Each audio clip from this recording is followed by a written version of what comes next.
How to handle a tire blowout while riding a motorcycle. Tubeless tires for motorcycles are becoming an industry standard and make blowouts less likely to happen. If a blowout does happen, there's not a lot of time to make a decision. Go over what you should do in the event of a blowout before sitting on a motorcycle. Review these steps on how to safely handle a tire blowout while riding a motorcycle to protect yourself, protect others, and preserve the life of your motorcycle. Method 1. Be aware of a problem pre-blowout. 1. Notice that your motorcycle is hard to steer. The steering difficulty will be the result of sudden air loss to either tire. If you're able to tell whether the blowout is in the front or rear tire, lean in the opposite direction of the leaky wheel to slow down the release of the air in the tire. 2. Observe uncontrolled wobbling if either tire starts to go flat. Depending on where the sudden loss of air is occurring, there will be some wobbling of the motorcycle back and forth and/or side to side. Method 2. Handle your motorcycle post-blowout. 1. Slow down steadily by easing off the throttle. 2. Maintain a straight path. Grip the handlebars tightly and keep your arms bent.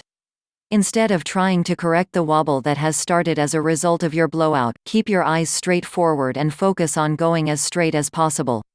3. Come to a complete stop. 4. Push your motorcycle as far as you can out of oncoming traffic. If you've stopped in the middle of the road, push your motorcycle to the side of the road. 5. Inspect the damage to your motorcycle. 6. Call a friend or the closest towing service. Find a resource to come pick you and your motorcycle up and then take it in for repairs. Tips.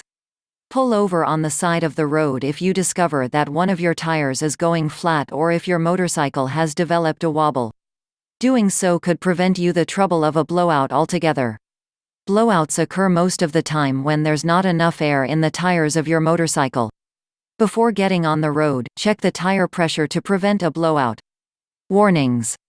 If you can, do not use your brakes during a motorcycle tire blowout. Using your brakes makes the motorcycle less stable and harder to control. Braking can also cause the bad tire to completely separate from the rim. If you must use the brakes, push on them very carefully to ensure minimal loss of control. Do not downshift during a tire blowout. This will make your motorcycle less stable and could result in a crash. After your motorcycle tire has blown, don't try to correct the wobbling that takes place. This will lead to a crash. Instead, maintain as straight a path as possible. Remain seated on your motorcycle until it comes to a full stop. Things you'll need: motorcycle, cell phone,